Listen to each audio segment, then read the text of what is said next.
찬송가 408장으로 우리 함께 하나님을 찬양합니다.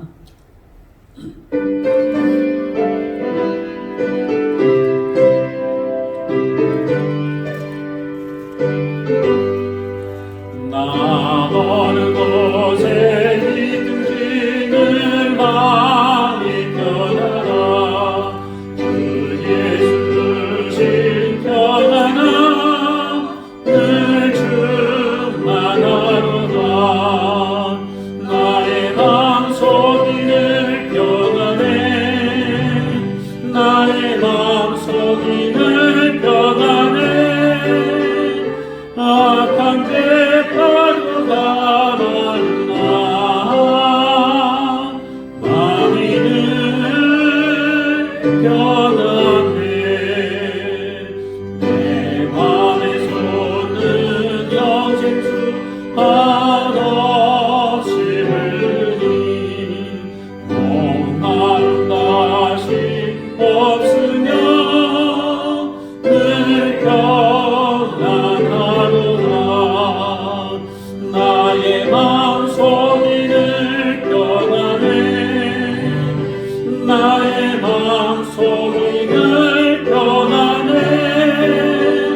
악한 대파도가 많으나 마음이 늘 평안해. 참되신 주의 사랑을 영원치 못하네. 그 사랑 내 맘 여시고 소망을 주셨네. 나의 마음속이 늘 평안해. 나의 마음속이 늘 평안해. 악한 대파도가 많으나 마음이 늘 평안해. 주 예수 온답고 나를 왜 멍청하겠나. 주 함께보다 받으면 멸류관 없겠네. 나의 마음속이 늘 평안해. 나의 마음속이 늘 평안해. 악한 대파도가 많으나 마음이 늘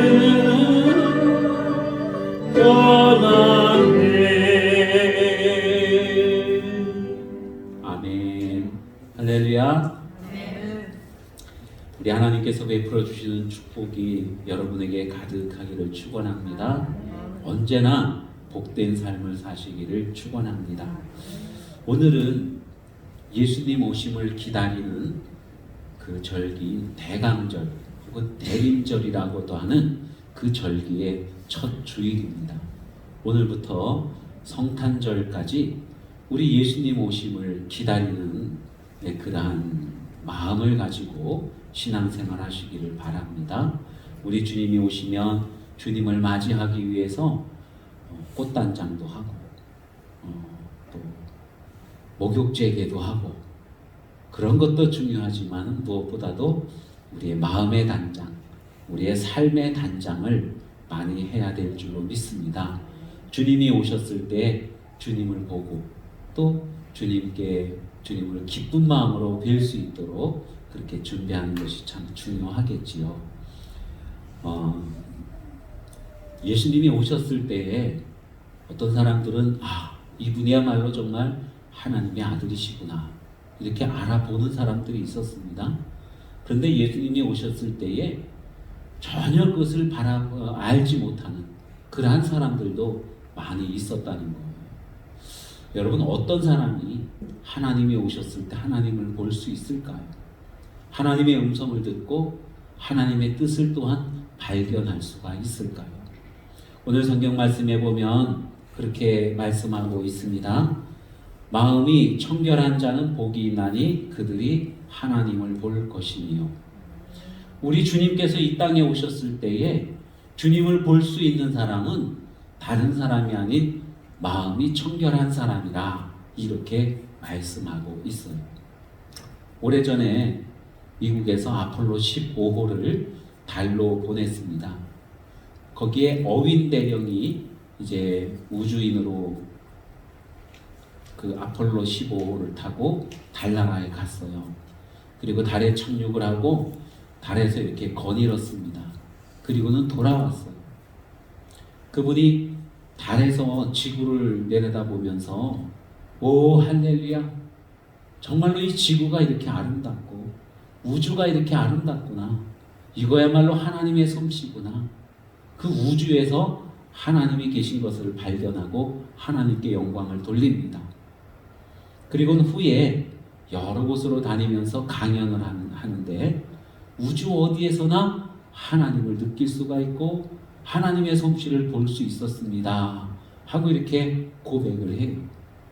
헝가리 어느 대학에 가서 강연을 할 때 거기 학생 하나가 손을 번쩍 들더니 대령님, 소련의 가가린은 우주에 가서도 거기에 갔는데도 하나님이 안 계시더라고 그렇게 이야기를 했는데 대령님은 어떻게 하나님을 봤습니까? 하고는 그렇게 질문을 합니다.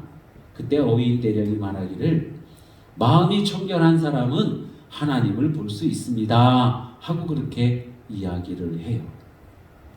여러분, 마음이 청결하면, 마음이 깨끗하면 우리는 어디에서든지 하나님을 볼 수 있게 되는 줄로 믿습니다. 그래서 우리는 마음이 깨끗하기를 힘써야 되는 것이지요. 세상에 있는 물체들은 우리의 육신의 눈으로 바라봅니다. 눈을 뜨고 보면은 아, 여기 피아노가 있구나, 아름다운 꽃이 있구나, 우리 성도님들이 참 아름답구나, 이렇게 볼 수가 있어요. 그런가 하면은 소리는, 음악은 귀로 들어서 알게 되지요. 맛있는 음식은 입으로 먹어서 혀로 맛을 볼 수가 있습니다. 여러분, 그런가 하면 우리 하나님은 영이시기 때문에 우리 육신의 눈으로 보는 것이 아니라 마음의 눈으로 보게 되는 줄로 믿습니다. 마음의 눈, 마음이 깨끗한 사람이 마음의 눈이 밝아요. 그래서 하나님을 볼 수 있게 되는 것입니다. 언제나 하나님을 느끼고 하나님을 경험하고 하나님을 보는 저와 여러분이 되시기를 바랍니다. 우리는 정말 하나님 앞에 기도할 때에 하나님, 나도 하나님을 보고 싶습니다. 하나님을 느끼고 싶습니다. 하나님의 역사를 경험하고 싶습니다. 그렇게 기도하지요. 여러분, 우리 주님께서 말씀하시기를 내가 믿으면 하나님의 영광을 보게 될 것이다, 이렇게 말씀하고 있습니다. 어떤 사람이 우리 하나님을 믿을 수가 있을까요? 마음이 깨끗한 사람이 하나님을 믿습니다. 그리고 그 믿음이 있는 사람이 하나님의 영광을 보게 되는 것이지요. 요한복음 11장에 보면 거기에 나사로라고 하는 사람이 죽었습니다. 그의 누이들이 예수님을 오시라고 그랬어요. 우리 오라버니가 죽어갑니다. 오셔서 좀 살려주세요. 그런데 예수님께서 지체하셔서 나사로가 그만 죽어버리고 말았어요. 그리고 장사 지냈습니다. 무덤 속에 들어간 지 사흘이 되었어요. 그때 예수님께서 그 주변에 있는 사람들에게, 나사로의 누이 마르다와 마리아에게 내가 하나님을 믿느냐? 믿으면 하나님의 영광을 보게 될 것이다, 이렇게 말씀하십니다. 그리고는 죽은 나사로에게 명령하지요. 나사로야 나오너라. 그러니까 나사로가 무덤에서 나옵니다. 하나님의 놀라운 영광을 그 자리에 있었던 사람들이 다 보게 되는 것이죠. 여러분, 믿음이 있으면 하나님의 영광을 봅니다. 우리 하나님은 믿음의 눈으로 보게 되는 것이죠. 미국에 있는 정신건강협회에서 이런 발표를 합니다. 행복에는 조건이 있다. 아무나 행복한 것이 아니고 이런 사람이 행복하다 하고 6가지를 이야기를 하는데요. 그 중에서 2가지만 제가 말씀을 드립니다. 첫 번째로 너그러워라. 자신과 남에 대해 여유로 있는 마음을 가져라. 그렇게 이야기를 합니다. 마음이 너그럽고 자신과 다른 사람에게 여유 가지고 있는 사람, 넉넉한 마음을 가지고 있는 사람, 작은 일에 아등바등하지 아니하고 넉넉하게 대처할 수 있는 그 사람이 행복을 누릴 수 있다고 그렇게 이야기합니다. 그 다음에 6번째인데요. 마음을 밝게 하라. 불의한 것, 악한 것, 거짓된 것을 생각하지 말고 항상 선하고 긍정적인 것을 생각하라. 그렇게 이야기합니다. 마음을 밝게 하는 거예요. 깨끗하게 하는 거예요. 악한 것들은 생각하지 말고 거짓된 것들도 생각하지 말고 언제나 선하고 긍정적인 마인드를 가지면 그러면은 행복한 사람이 되어진다고 이야기하고 있어요. 여러분 모두가 다 행복하기를 원하시는 줄로 믿습니다. 그러면 너그러운 마음을 가지시기 바랍니다. 자신에 대해서 다른 사람들에 대해서 너무 옥죄는 그 마음을 가지지 마시고 여유 있는 마음을 가지고 너그럽게 대하시기 바랍니다. 그러면 행복해진다고 그렇게 이야기해요. 그런가 하면은 마음을 밝게 하래요. 우중충한 생각하지 말고 악한 생각들 하지 말고 또 거짓된 것들 생각하지 말고 선하고 좋은 것들 생각하면서 마음을 밝게 하면 그 사람에게 행복이 온다고 이야기하고 있어요. 여러분 정말로 마음을 깨끗하게 하는 것, 마음을 비우는 것, 이것이 복인 줄로 믿습니다. 우리가 지나치게 경쟁의식을 가지고 있고 지나치게 성취욕을 가지고 있으면요, 우리의 마음의 눈이 어두워져요. 그러면은 봐야 될 것을 보지 못하게 되는 것입니다. 하나님도 보지 못하고 하나님이 주시는 복도 누리지 못한다고 하는 것이지요. 그래서 마음을 비우는 것이 정말로 중요합니다. 오늘 본문 말씀에 보면 마음이 청결한 자가 복이 있다. 저희가 하나님을 보게 될 것이다. 이렇게 말씀하고 있어요. 여기에서 이 청결이라고 하는 것, 나도 마음을 청결하게 하고 싶어요. 깨끗하게 하고 싶어요. 마음을 정갈하게 하고 싶어요. 어떤 게 근데 청결일까요? 헬라어로 청결을 카타로스라고 합니다. 따라해 볼까요? 카타로스. 카타로스는 씻어낸다, 씻어내린다, 깨끗하게 한다, 그러한 의미가 있습니다. 이 카타로스는요, 여기서 파생된 단어가 또 있는데 뭐냐면은 카타르시스예요. 우리가 어떤 일들을 할 때에 막 감동을 하고 그러면은 카타르시스를 느낀다고 그러죠. 어떤 분이 그런 얘기를 합니다. 자기가 어렸을 때에 어머니 손을 잡고 영화관에를 간대요. 영화관에 가면은 어머니가 영화를 보는데 내내 눈물을 펑펑 흘린다고 합니다. 옛날에 뭐 미워도 다시 한 번이라든가 이런 영화를 보면은 우리 어머님들이 그냥 막 우는 거예요. 처음부터 끝까지 울어요.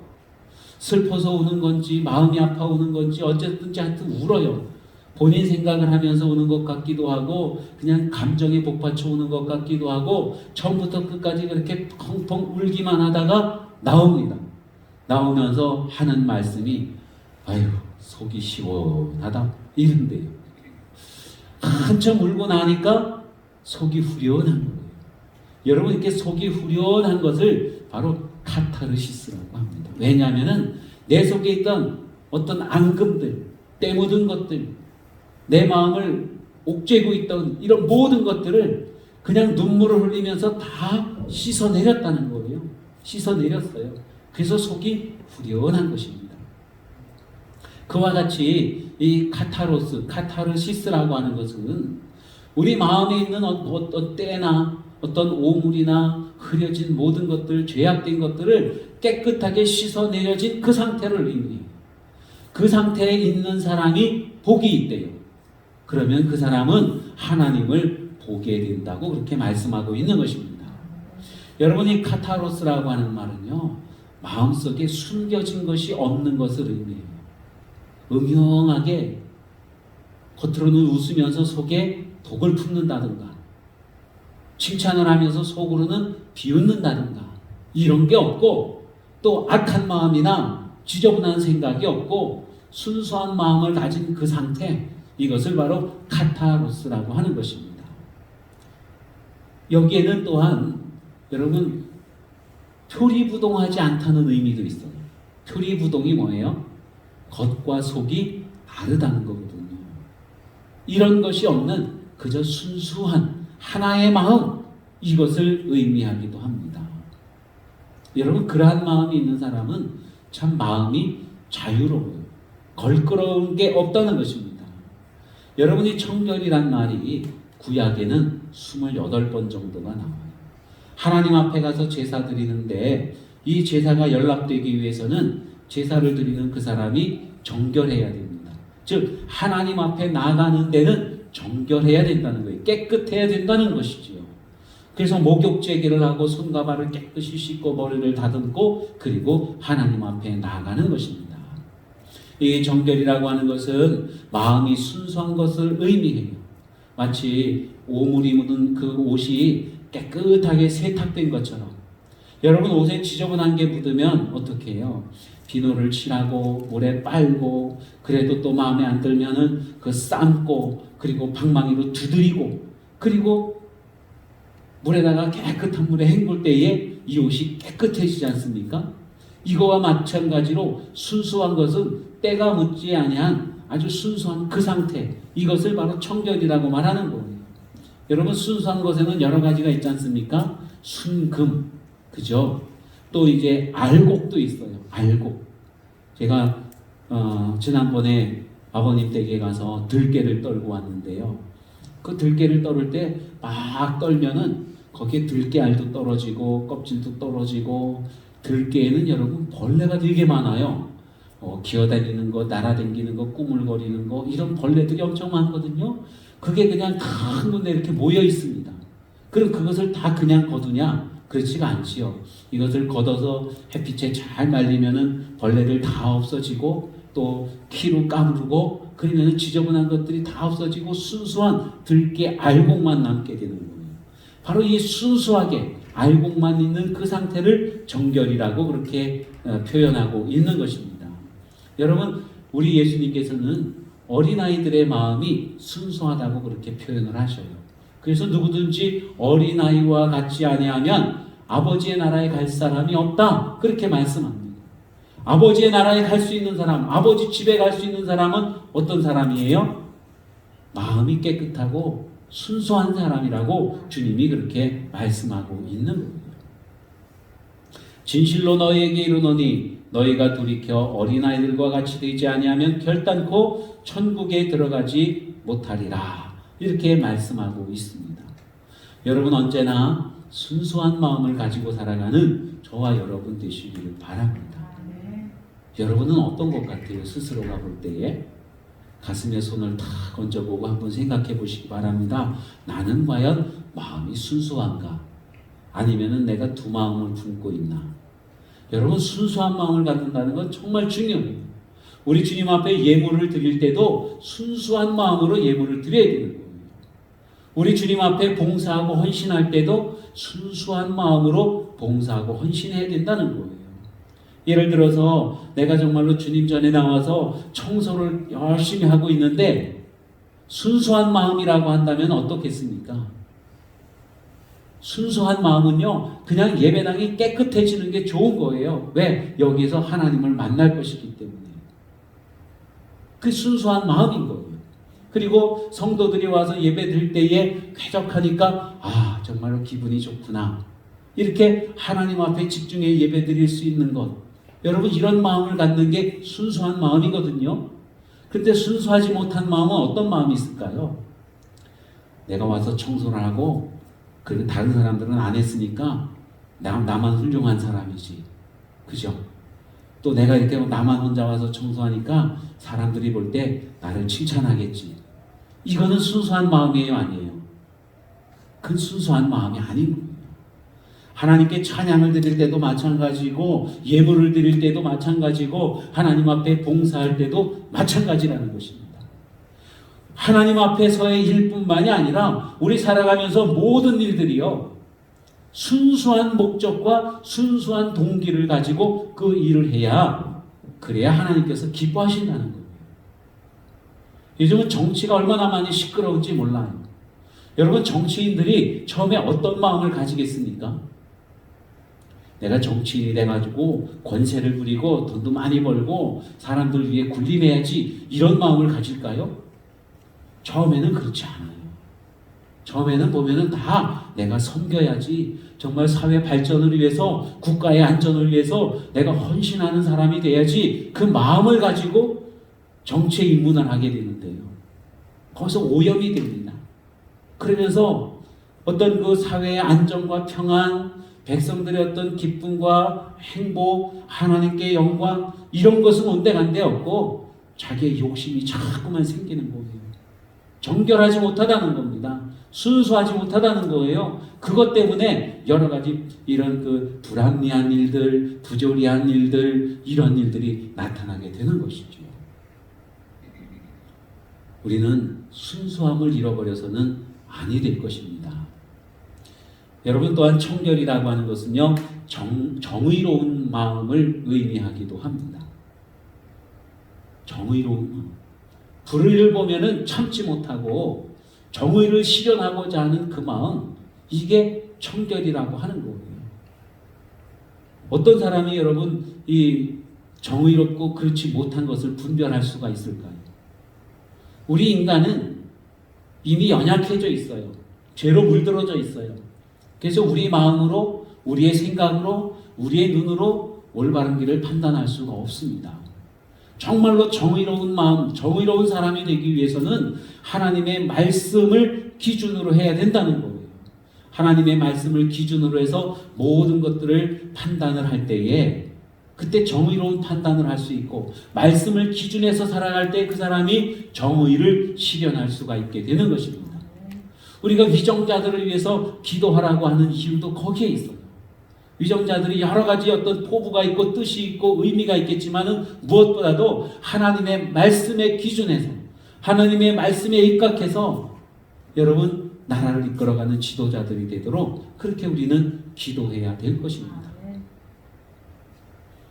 정의로운 마음, 여러분 분별할 줄 아는 마음, 그런 마음이 바로 이 청결한 마음이라고 하는 것이고요. 세 번째로는 일치되어진 마음을 의미하기도 합니다. 우리 예수님께서 가장 싫어하시는 것 중에 하나가 일치되지 못한 마음이에요. 표리부동한 것, 겉과 속이 다른 것입니다. 예수님 당시에 바리새인들이 있었는데 여러분 그들의 모습을 보면은 굉장히 거룩해요. 옷도 길게 입고 수염도 기르고 머리도 이렇게 따내리고 걸음걸이도 점잖게 걷고, 그리고 헌금하면 헌금도 잘하고 금식도 하고 하늘을 향해 기도도 하고 그럽니다. 어떻게 보면 굉장히 거룩하고 하나님과 가까이 있는 것 같아요. 그런데 그들 마음속에는 악한 생각들 뿐입니다. 내가 사람들에게 존경받아야지, 내가 사람들에게 칭찬을 받아야지, 나는 저 더러운 사람들과는 같이 같은 사람이 아니야. 그래서 죄인들, 연약한 사람들을 멸시하기도 합니다. 하나님 앞에 거룩한 척하지만 정말로 하나님의 뜻을 알지 못하는 그러한 삶을 살아가는 사람들이 바로 바리새인들이었어요. 그래서 예수님께서는 그들을 향해 위선자라고, 회칠한 무덤이라고, 독사의 자식들이라고 그렇게 그들을 비판하고 계시는 거예요. 겉과 속이 다른 사람. 주님은 그것을 정말로 싫어하신다고 하는 말씀입니다. 어떤 사람 보면은 평소에는 정말로 양같이 순해요. 착한 사람 같아요. 그런데 한 잔 들어가면은 아주 그냥 무서운 사람, 아주 그 남을 비방하고 비난하고 막 그냥 또 주정도 부리고 그냥 막 드러나 나오는 거예요. 평상시에 보면 안 그랬는데 술이 들어가면 꼭 그렇게 돼요.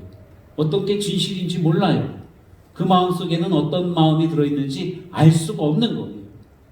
어떤 사람 보면은 굉장히 얌전한데 자동차 운전대만 잡으면은 아주 그냥 성격이 급하고 폭력주의자가 되는 그러한 사람도 있습니다. 우리 주님은 그런 마음을 깨끗한 마음이라고 말씀하지 않으셔요. 깨끗한 마음은 늘 한결같은 마음, 겉과 속이 같은 마음, 이러한 마음을 의미합니다. 그러한 사람이 여러분 우리 주님을 보게 된다, 이렇게 말씀해요. 여러분 모두가 다 정말 정결한 마음을 갖는 그러한 그리스도인 되시기를 축원합니다. 하나님 앞에 기도할 때에 하나님 나에게 정결한 마음을 주시옵소서, 깨끗한 마음을 주시옵소서, 그렇게 기도하시기 바랍니다. 깨끗한 마음을 가지면 우리 하나님께서 행하시는 역사를 우리가 경험할 수가 있어요. 깨끗한 마음을 가지면 기도할 때 하나님의 음성을 들을 수가 있습니다. 깨끗한 마음을 가지면 이 세상에서 일어나는 일들 가운데에서 하나님을 우리가 볼 수가 있게 되는 것이죠. 어떻게 하면 여러분 우리가 깨끗한 마음을 가질 수가 있을까요? 마음은 정말 나도 깨끗한 마음을 갖고 싶어요. 정결한 마음을 갖고 싶어요. 그래서 하나님을 보고 싶어요. 그런데 내가 이 세상에 살면서 정말 삶에 찌들리다 보니까 마음에 자꾸 때가 묻어요. 흐려지는 거예요. 어떻게 하면 좋을까요? 여러분, 어떤 사람들은 나는 마음이 깨끗해, 스스로 깨끗해, 이렇게 말하는 사람들이 있을 것입니다. 그런데 주님께서는 의인은 없나니 하나도 없다, 이렇게 말씀하셔요. 모두가 다 마음에 때가 묻은 사람들이라고 하는 것입니다. 때가 묻어서 혼탁한 마음, 죄가 우리 가운데 들어와서 우리 마음에 오염되고 우리 마음이 흐려지고 그래서 마음의 눈이 어두워지고 하나님을 보지 못하는 거예요. 하나님이 행하시는 일들을 목도하지 못하는 것입니다. 마음을 깨끗이 하려면 그래서 우리는 먼저 하나님 앞에 회개해야 돼요. 회개해야 됩니다. 회개라고 하는 것은 깨끗이 씻어내는 것을 의미해요. 내 몸에 더러운 것이 있으면은 비누칠을 해서 깨끗이 씻어내는 것입니다. 내 몸에 상처가 있어서 골만 터져가면은 이 고름을 긁어내는 것을 의미해요. 이 고름은 아무리 놔둬도 오래 놔둬도 결코 살이 되지 못합니다. 그래서 도려내야 되는 거예요. 그래야 깨끗한 몸을 유지할 수 있어요. 우리 마음속에 있는 죄는 아무리 우리가 잘 간직하려고 해도 아무리 잘 포장을 하려고 해도 그것은 우리의 마음을 더럽게 합니다. 그래서 죄를 회개해야 된다는 것이죠. 죄는 언제나 쇠에 쓰는 녹처럼 우리가 알지 못하는 사이에 우리를 썩게 만듭니다. 깨끗한 줄 알았는데 언제부턴가 이 녹이 올라오는 거예요. 내가 깨끗한 줄 알았는데 언제부턴가 보니까 나는 죄인의 반열에 들어있는 거예요. 저기 미국 같은 데는 통나무를 잘라서 집을 짓습니다. 주로 목조주택이 많아요. 그런데 이 목조주택을 짓는데 이 목조주택이 가장 취약한 게 뭐냐면은 바로 개미입니다. 개미. 집 주변에 이렇게 개미들이 많이 기어다니지요. 별것도 아닌 것 같아요. 그런데 어느 날 보면은 이 개미 때문에 그 큰 집이 폭삭 주저앉기도 합니다.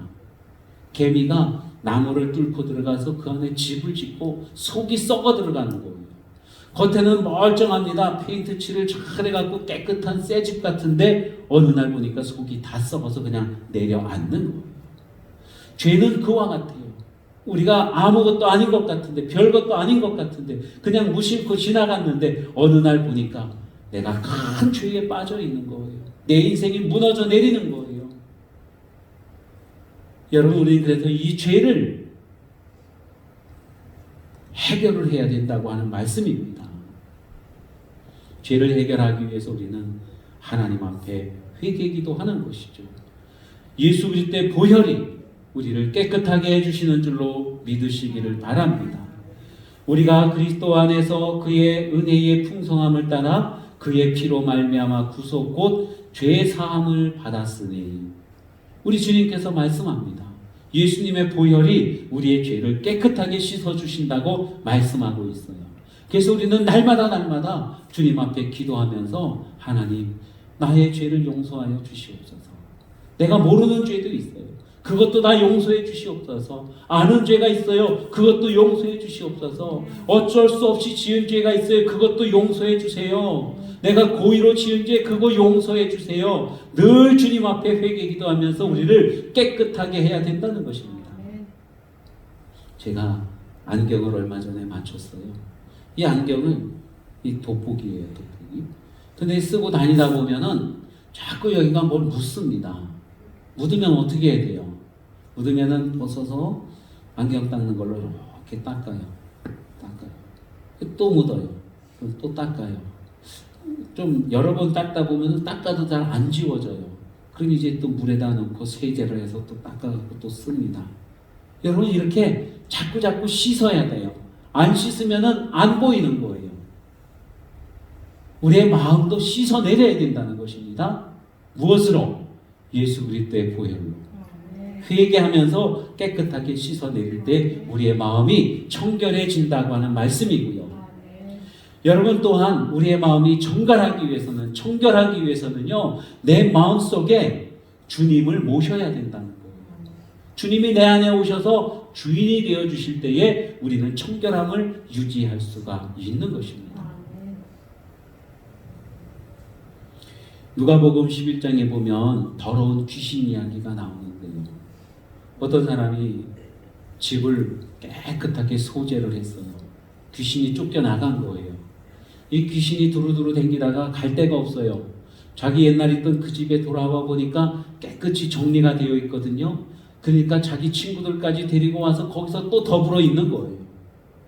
우리가 회개하고 마음이 깨끗해졌습니다. 그리고 그냥 가만히 방치해 놓으면 또다시 죄가 들어오는 거예요. 더 큰 죄가 들어오게 됩니다. 그래서 회개한 그 마음속에 주님을 주인으로 모셔드려야 된다는 거예요. 주님으로 꽉 채울 때 더 이상 악한 영들이 들어오지 못하게 되는 것입니다.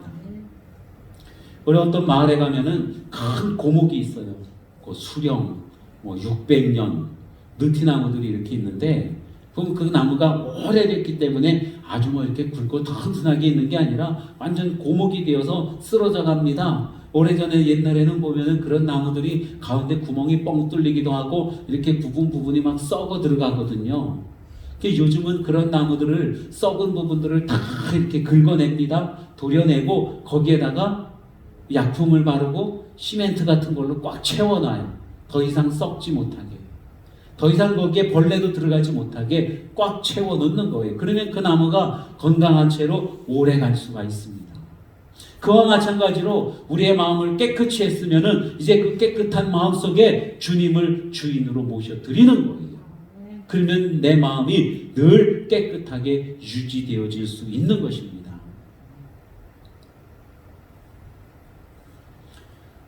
여러분, 언제나 우리가 살아가다 보면 죄라고 하는 놈은 늘 우리를 유혹해요. 와서 우리 눈에 때를 묻히는 거예요. 먼지를 안 치고 때를 묻히고 딴 데 바라보게 하고 그럽니다. 그러면 마음이 정갈하지 못해서 하나님을 볼 수가 없어요. 죄의 유혹과 죄의 모든 시험을 우리가 뿌리치고 이겨내야 됩니다. 그런데 우리는 너무나도 연약해요. 그래서 성령님의 도움을 받아야 되는 것입니다. 에베소서에 보면은 하나님의 전신갑주를 입으라고 그렇게 말씀하고 있어요. 그 중에 보면은 성령의 검이 있습니다. 이 검은 바로 하나님의 말씀인 거예요. 하나님의 말씀을 검으로 해서 성령님의 도우심을 받아서 죄의 유혹들, 죄의 시험들, 악한 것들을 물리치는 그러한 사람이 마음을 늘 정갈하게 유지할 수가 있는 것이죠. 늘 기도하면서 주님 나를 도와주시옵소서. 성령님과 동행하는 저와 여러분 되시기 바랍니다. 하나님의 말씀을 읽으면서 말씀이 힘이 되어서 모든 죄를 이겨내는 저와 여러분이 되시기를 축원합니다. 마음이 깨끗한 사람은 하나님을 보게 된다. 그렇게 말씀하고 있어요. 따라해 볼까요? 하나님을 보리라. 하나님을 보리라. 여러분, 하나님을 본다는 것은 정말로 하나님을 보는 걸 의미해요. 그런가 하면은 하나님의 역사를 경험하는 것입니다. 하나님의 은혜의 말씀을 정말로 귀담아 듣고 그것을 듣고 아멘하고 느끼는 거예요. 하나님의 임재를 느끼는 거예요. 하나님의 은혜를 받아 누리는 거예요. 우리 신앙생활하면서 여러분 가장 우리에게 정말 소원되는 게 무엇이겠습니까? 매 순간마다 우리 하나님과 동행하고 하나님을 느끼면서 사는 것 아니겠어요? 언제든지 하나님의 손길이 여기 있었구나. 하나님의 사랑이 여기 있었구나. 하나님이 지금도 나를 보고 계시는구나. 느끼고 보는 것 아니겠습니까? 여러분 그렇게 느끼고 보고 경험한 사람들은요 인생에 있어서 반드시 승리하게 되는 줄로 믿습니다.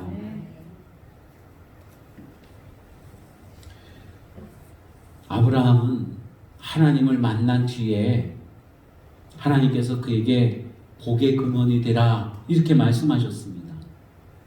하나님을 만난 뒤에 하나님을 경험하고 하나님을 본 뒤에 하나님께서는 아브라함에게 너는 복의 근원이다 이렇게 말씀하신 거예요. 그런가 하면 아브라함의 손자인 야곱은 여러 가지 꾀를 내고 하나님의 은혜를 누리면서 살았습니다. 그래서 그는 삼촌 라반의 집에 가서도 일을 열심히 해갖고 부자가 되었고 가정을 이뤘어요. 힘이 있는 사람이 되었습니다. 그럼에도 불구하고 아직도 마음속에 두려움이 있었는데 옛날에 고향을 떠나올 때에 아버지를 속이고 형을 속이고 왔잖아요. 이제 그 고향으로 돌아가는 길에 형이 지금 400명의 군사를 이끌고 자기를 마중 나온다고 하니 얼마나 가슴이 철렁하고 두렵겠습니까? 야복강가에서 야곱은 하나님과 씨름을 하죠. 여러분 하나님과 씨름했다는 것은 하나님을 만났다는 거예요. 하나님을 보았다는 것을 의미합니다. 야곱이 두려운 마음이 많이 있었는데 하나님을 보고 나니까 마음에 평안함이 오는 거예요. 생명이 보존되어집니다. 뿐만 아니라 옛날에는 야곱, 협잡꾼, 발꿈치를 잡는 자, 사기꾼 이런 이름이었는데 하나님께서 너는 이제 이스라엘이라 부르리라 이렇게 말씀하셔요. 하나님의 사람이라는 거예요. 하나님을 만나면 삶이 이렇게 변화되어집니다. 놀라운 축복이 임하게 되는 거예요. 모세는 하나님을 만난 뒤에 이스라엘 백성들을 애굽에서 이끌어내는 지도자가 되었습니다. 그 전에 자기가 스스로 하려고 발버둥치고 몸부림쳤지만은 실패자가 되어서 광야로 도망갈 수밖에 없었어요. 그런데 이 광야에서 양을 치다가 우리 주님을 만난 거예요. 주님을 보았습니다. 그리고 능력을 얻어서 이스라엘의 위대한 지도자가 될 수 있었다고 하는 것입니다. 여러분 우리 하나님을 만나는, 하나님을 보는, 하나님을 경험하는 저와 여러분 되시기를 바랍니다. 하나님과 영적인 교제가 이루어지는 저와 여러분 다 되시기를 바랍니다. 여러분 에덴 동산은 어떤 곳이었어요? 에덴 동산은 아담과 하와가 우리와 똑같은 사람이지만 늘 하나님을 보면서 살았던 사람들이에요. 하나님을 보고 하나님을 경험하면서 살았던 곳이 바로 에덴 동산입니다.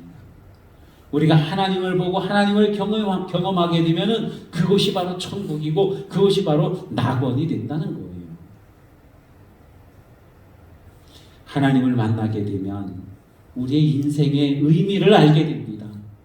하나님을 만나게 되면은 우리가 어떤 꿈을 가져야 되는지 꿈을 알게 되는 거예요.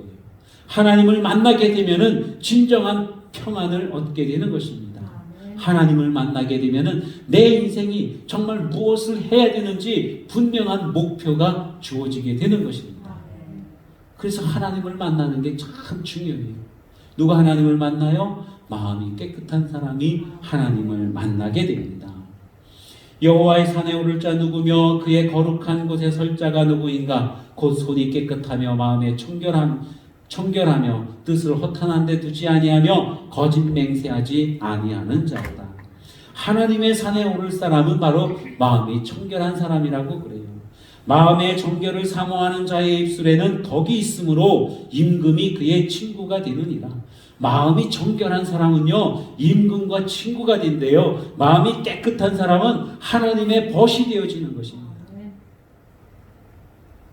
그래서 하나님께서 아브라함은 내 벗이다 이렇게 말씀하셨잖아요. 아브라함이 마음이 깨끗했어요. 그러니까 하나님의 음성을 듣고 그대로 순종을 할 수가 있었던 거예요. 아브라함에게 있는 뜻은 하나님의 뜻을 이루어가는 게 그 뜻이었어요. 아주 순수했어요. 그러니까 하나님을 만나게 되었고 하나님의 음성을 듣게 되었고 그래서 믿음의 조상이 되고 복의 근원이 되었다는 것입니다. 아브라함에게 주신 그 놀라운 축복이 저와 여러분에게 다 임하기를 축원합니다. 마음을 깨끗하게 하고 하나님을 보고 하나님께서 베풀어 주시는 그 놀라운 복이 우리 모두에게 임하기를 축원합니다. 기도하겠습니다. 은혜와 사랑이 많으신 하나님 아버지, 우리의 마음을 정결하게 하여 주시옵소서. 그래서 주님을 보고 주님의 임재를 경험하고 주님의 은혜를 받아 누리고 주님의 음성을 듣고 주님을 느끼며 살아가는, 주님과 동행하며 살아가는, 주님과 벗된 저희들의 삶이 되게 하여 주시옵소서. 주님을 보는 것이 가장 큰 축복입니다. 주님을 볼 때 모든 축복들이 거기로부터 또한